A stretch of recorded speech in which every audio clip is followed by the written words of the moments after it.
So, you want to brew a beer but don't really know where or how to start? Well, you have come to the right place. Here I will explain the basics of homebrewing and recommend a starting point and a progression path for new brewers. So, jump in.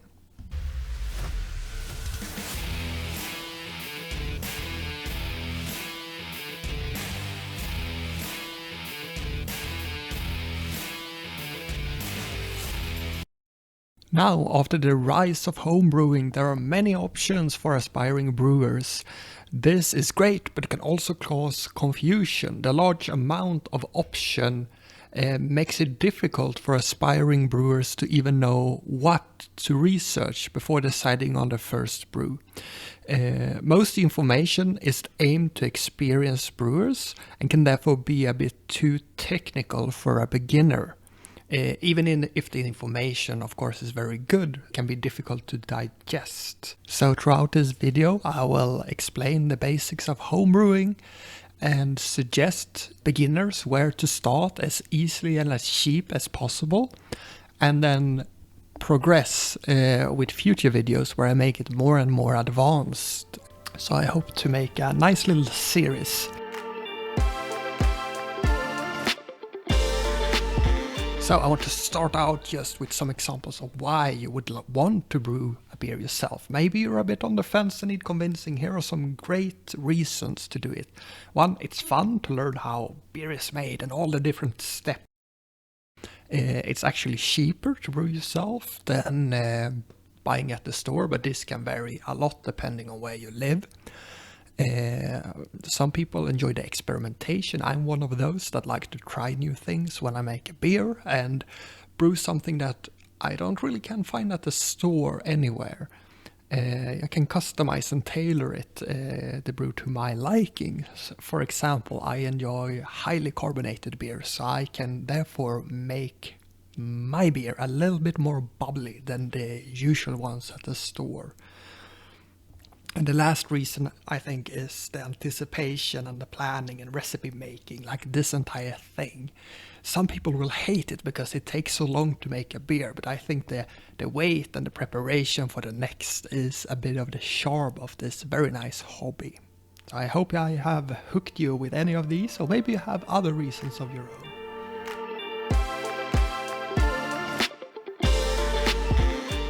Alright, so for the sake of this video, I will condense beer making to 3 major steps and then explain each a bit more in depth and different ways of doing each later. So the first is to create the wort, and this is what will later become beer. During the second step, fermentation, where yeast will eat the sugars in its wort that we created in the first step, they will create beer that's usually not carbonated. And during the last step here, packaging, this final flat beer will be put in some kind of vessel, either a bottle or a keg, fermented, maybe lagered, and at some point enjoyed and drunk. So these are the 3 basic steps, and I will go through a few different methods of doing all of this now.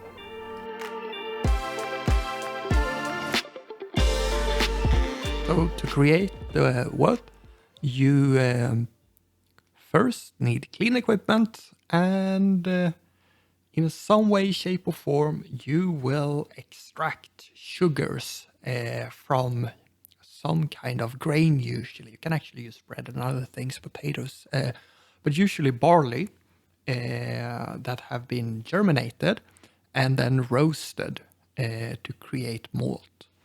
There are other kinds of malt you can use too, but this is the most common, and depending on how long and how warm these have been roasted, you get different flavor profiles from them.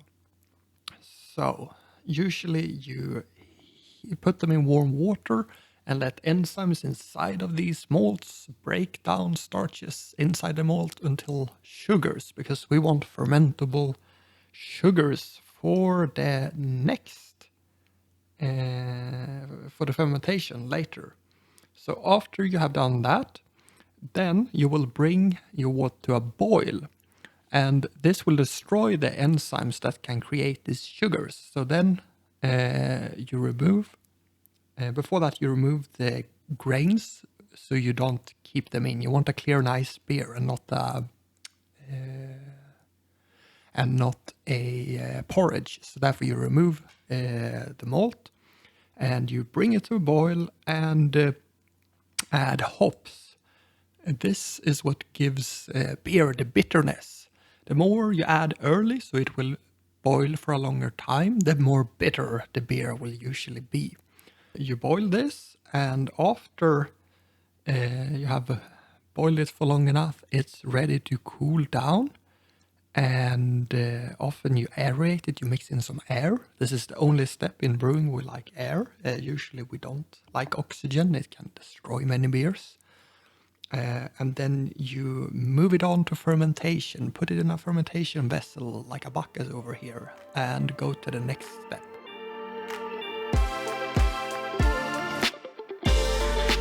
So probably the easiest way of making a beer is by buying a extract kit. And this is basically a syrup that you dilute in water that already contains all the sugars and most of the hoppiness that you need for a beer. So you just add water and then you have the wort and can continue to the fermentation step. So this is the by far easiest way. The second one is an extract recipe.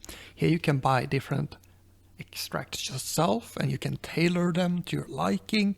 You can also buy hops and make hop tea, and with these you can kind of customize these extracts compared to the kits, so they give you a little bit more freedom, but neither of these require much equipment and they're very easy, quick and cheap ways to make a beer. And then the second here is called brew in a bag, and it's quite common place for people to start. You can usually do this in a regular pot of the larger size, depending on how much beer you want to make.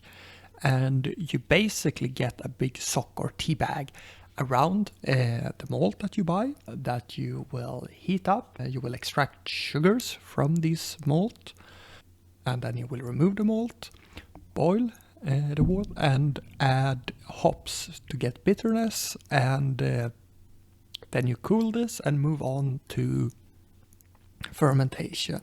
And this is a kind of full grain method. You use grains instead of an extract to create your wort. And the next step is to use an entire brewing system. Sometimes this can be easier to use than a pot, because many of these have temperature control and even alarms that reminds you when to do different parts of the process. But usually these brewing systems are usually more expensive. One example is the Grainfather, but there are many more that are really nice on the market right now, and they're a bit more expensive, but they do a lot of things almost by themselves. And then the last, I would say the most complicated method, something this is really fun because it's very customizable and very DIY. And that is with a system like this that you build yourself with your own burner and different pots and all of that. So that is also an option to make good beer at home.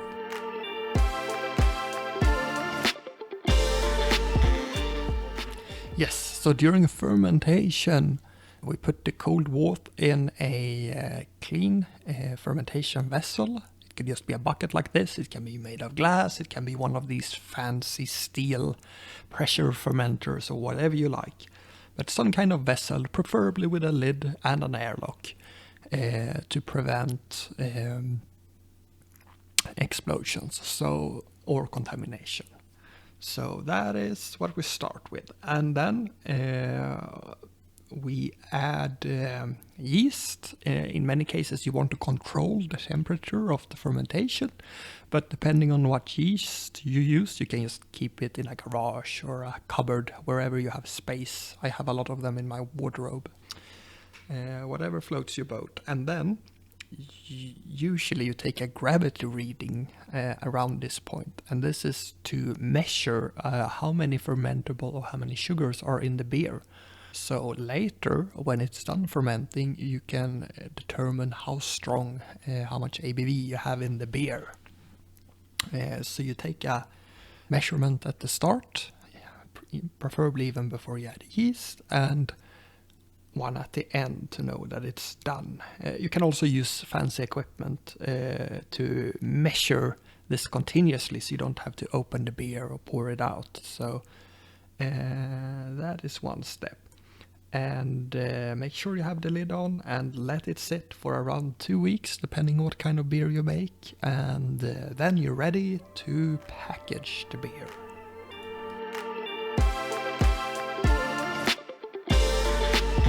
So after the fermentation, where yeast converted the sugars from the malt into ethanol and carbon dioxide, we will move on to packaging.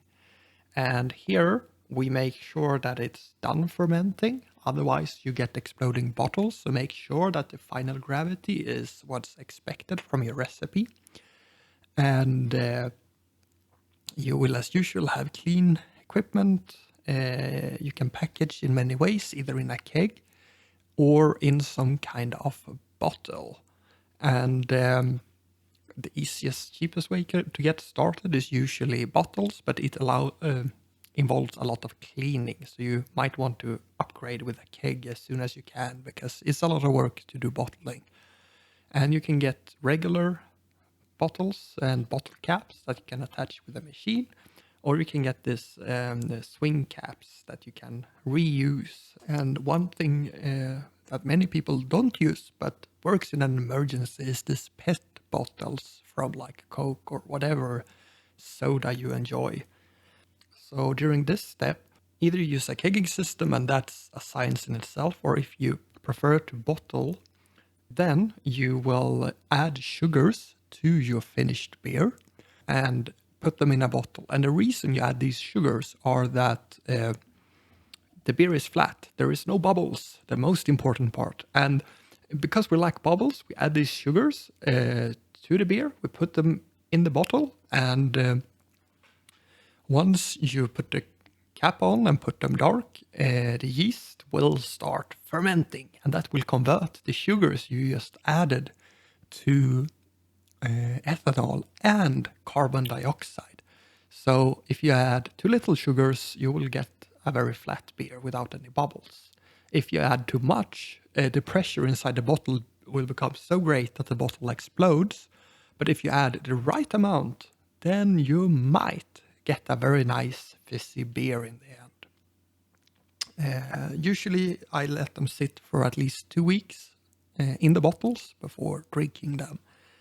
But that depends on the beer you make. Some can go faster and some can go a lot slower.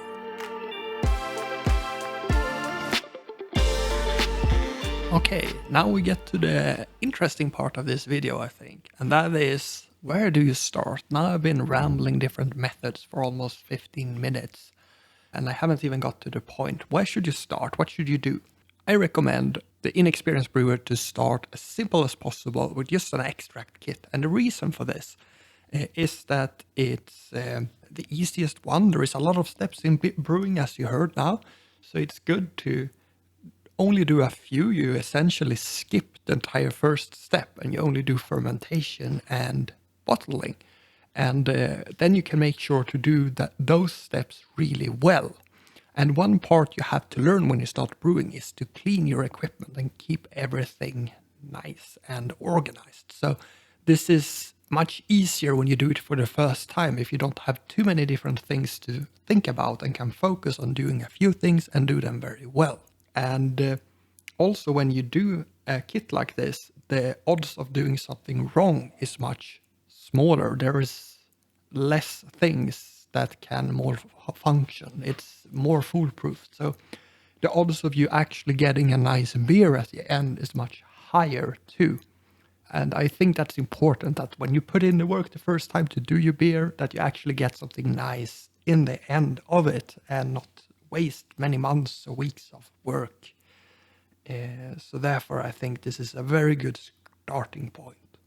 Also, the equipment cost here is much less. You don't have to buy all of these crazy burners and brewing systems and pressure fermenters and things like that. Everything you need is just a bucket and a list that I will go through in another video. Keep in mind that this is just my recommendations for new brewers, and I'm very sure that you can have a nice start to the hobby no matter in which end or which method you start with. I just think that this method here is the lowest barrier to entry, but if you're maybe a real gearhead and you like to tinker with things, then maybe even the advanced homemade brewing system might be the best starting point for you. But it really depends on what you value and what you think is fun and interesting. So in the end, it always falls down, as always in this hobby, to personal preferences. So I hope that this year have helped you made a little bit more of an informed choice.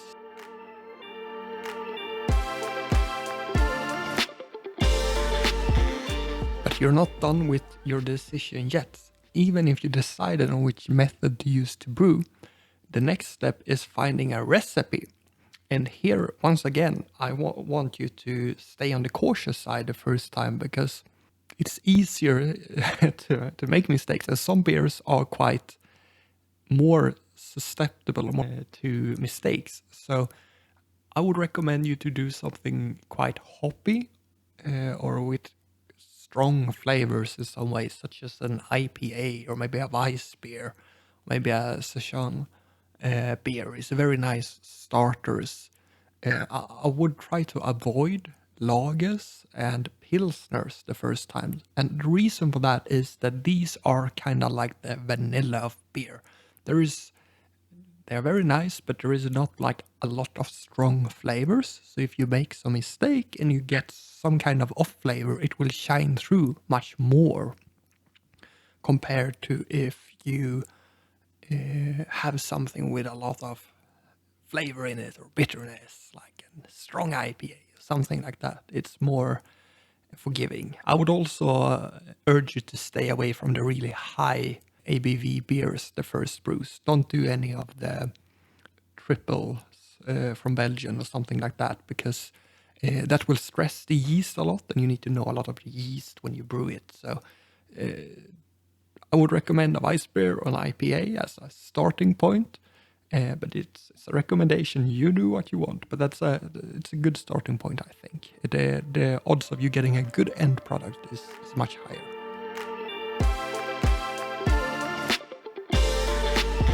And another part of the recipe decision here is the yeast.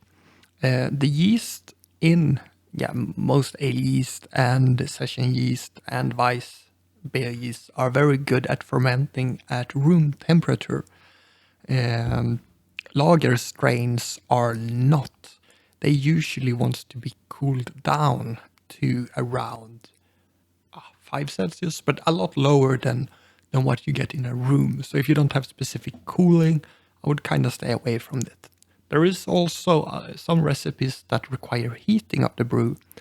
For example, if you want to get these banana flavors in Weiss beer, then you want it to ferment quite warm. And without proper equipment for that, you won't be able to do a warm fermentation. So you can make a Weiss, but you cannot make this super banana warm fermentation flavor. Just keep that in mind. So this has been a brief overview of the different steps involved in making your very own beer, and a little bit of my thoughts surrounding different methods and where you should start your brewing career. Keep your eyes peeled on this channel, because I will start with a tutorial on how to use a brew kit, and then do more and more advanced videos using not all but many of the methods mentioned here today. So keep an eye for that. And please come with suggestions, with any kind of feedback, or if there is something here that I didn't explain enough that you maybe want a separate video on. So please do that. Thank you very much for watching. I hope you enjoy this video and keep the world small. Bye!